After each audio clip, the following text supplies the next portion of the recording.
Hello everyone, welcome back. This is 𝗦𝗡𝗏 from Man United Fans Voice and Leicester City 4, Manchester United 2. Unfortunately, this is going to be one more video where we are trying to analyze the things that are going wrong at Manchester United and a situation that is just getting worse and worse. I am old enough and mature enough to appreciate and acknowledge exactly what Solskjaer has done at this club. But I am also capable and able to realize and understand that what is going on and the direction that we are heading is not okay. It does not matter how you look at this, it is just not acceptable. What I was expecting or maybe hoping to see after the international break was that some of the things that are going wrong with United would start to look like they are improving and getting fixed. But instead what we saw was that United looked worse than ever. Instead of things looking better, they keep looking worse and worse. The players look less energetic, no clear thought, no strategy, no fresh ideas. And of course, all of this comes down to the manager. Because in football, like in every team sport, the players do not get sacked. The manager does. So as things stand at the moment, the situation is not looking good for Ole Gunnar Solskjaer. I am really concerned about the football we play, as everyone is. I genuinely thought that we would see a big kick-start performance from United yesterday. However, what we saw was another presentation of the same problems and even worse. We are so predictable, so open and so easy to play against that it has become ridiculous at this point. But we shouldn't be surprised. This result has been coming. Besides the Leeds game on the opening day, performances have been steadily getting worse game after game. It is not sustainable to rely on your best players to bail you out every week. It is very hard to try and understand why. And it is even harder to try and understand why it is so much worse than what it was in the last two seasons.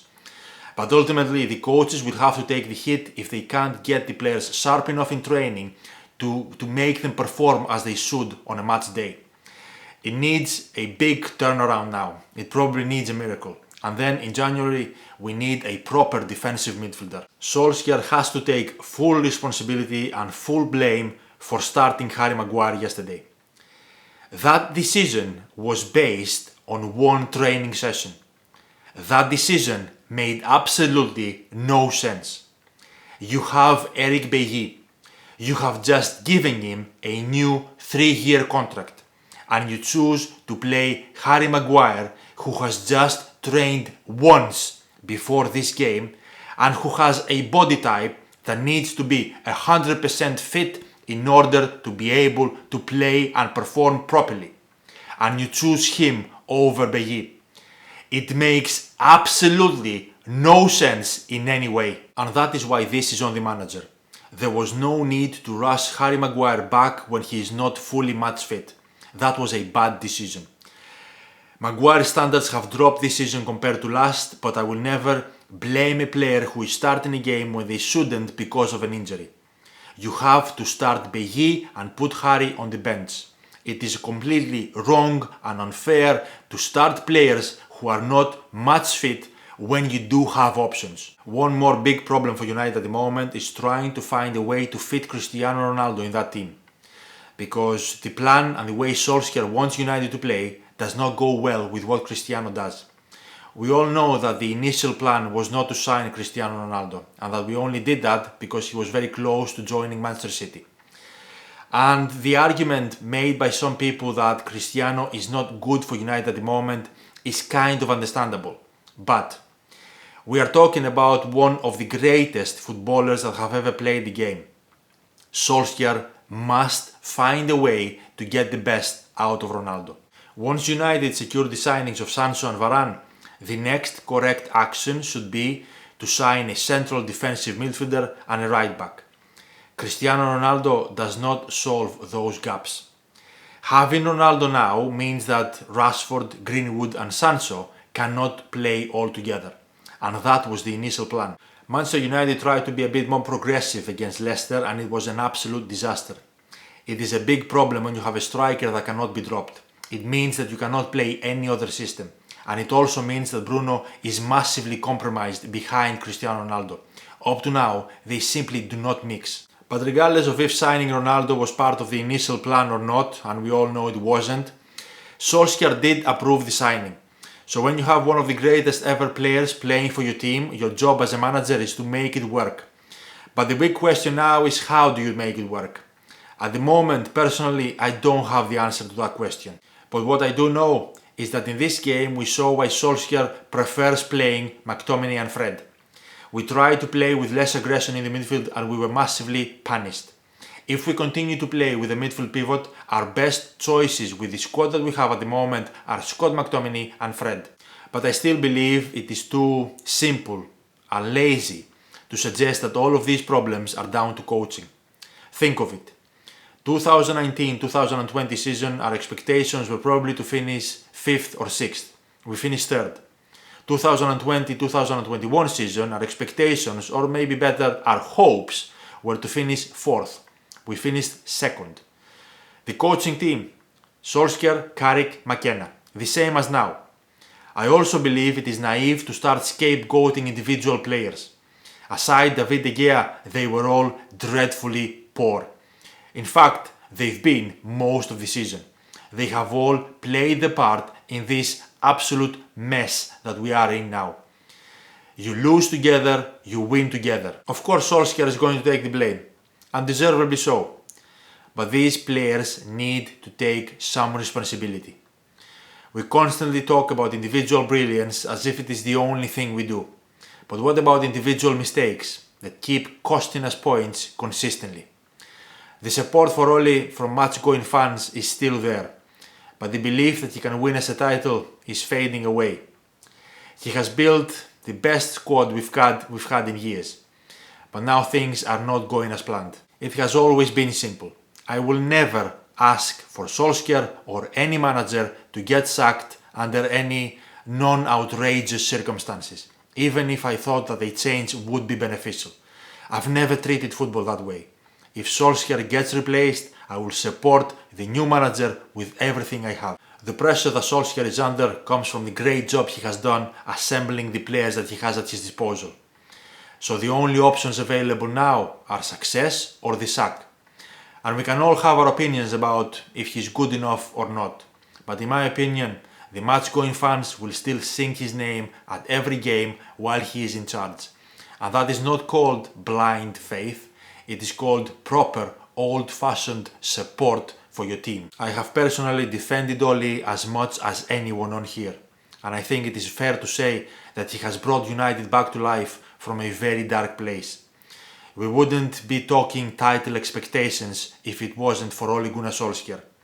However, now he is facing his biggest test as the manager of Manchester United. Things are very worrying at United. I can understand inconsistent results when you are rebuilding, but we are not rebuilding anymore. The results and performances with this group of players that we have now are nowhere near good enough lately. But I repeat and I emphasize, regardless of the position that Ole is in or his faults, these players should not be hiding in the shadows escaping criticism. They are top international footballers who are failing to do the basics. They also need to be held accountable because this situation is not only on the manager. But if he continues to be stubborn and stick with the same players, those players need to step up or he will be gone very soon. However, why not give chances to players like Donny van de Beek, Lingard, Cavani? Players who press and work hard. Yes, he has to keep a lot of players happy. But if those players are not performing, why persist on them? Ole has to start taking risks or he will not last much longer. I will support him and I will support the players, but the truth is that we, the fans, deserve much better. It is normal in situations like this for people to ask for change. And of course, teams cannot change their players, that's why they go with changing the manager. But let's think for a minute what the benefits of doing this would actually be at this moment with this squad, because I strongly believe that whoever the new manager would be, the benefits would really be very limited. So let's for example say that United sack Solskjaer and they hire Conte, Zidane or whoever you want. Whoever that new manager is will still have to play, will still have to use and work with the same midfield that is simply not good enough. Because Matic has not got the legs anymore to play many games, Fred and McTominay are not defensive midfielders, and Pogba, at least in my opinion, cannot play in a pivot at any club top level football. The fact that he plays there for France, in my opinion, is irrelevant because club football and international football are two completely different things. So changing the manager is not going to change that midfield. And the difference any manager can bring with that midfield is, in my opinion, not going to be great. And this is in no way an excuse for Ole. The fact that we have yet not addressed the midfield issues is his fault. Not signing a central defensive midfielder in the summer has probably ruined our season before it even started. But Ole was okay with that, so this is all on him. But the reality is that no manager can bring a huge difference with the midfield that United have at the moment. Victor Lindelof deserves to keep his place when Varane is fit. I am probably one of Maguire's biggest defenders when he is unfairly criticised, but lately he has not been good enough. He has played a lot of football since last season, he is human and he needs a rest. Whatever happens in the next 2 weeks, the truth is that Solskjaer has dragged our club into the new era. And if he goes, he has set up his successor with almost everything they need to go on and win. He has changed the structure of the club with a director of football and technical director. He has completely changed the structure of the academy, both in terms of players and staff. And he reintroduced the sports science and analytics departments, which Mourinho had completely dismantled. At the moment, things are not good enough. Performances are not improving. Maybe it's time for a change soon. But I'm not going to act like a spoiled child calling for his head 1,000 times a day. And I will never, ever want United to lose a game of football so he can get sacked quicker. I hope we win the next 30 games because I am a Manchester United fan. When the day comes, it comes. Even if Ole left tomorrow, he has still been a massive success. Just look at the squad he has built from what he inherited. And I honestly have the utmost respect for anyone who thinks that Ole should go and we would be better off with someone else, as long as they are respectful towards him and they acknowledge the work that he has done so far. He has built a squad capable of challenging.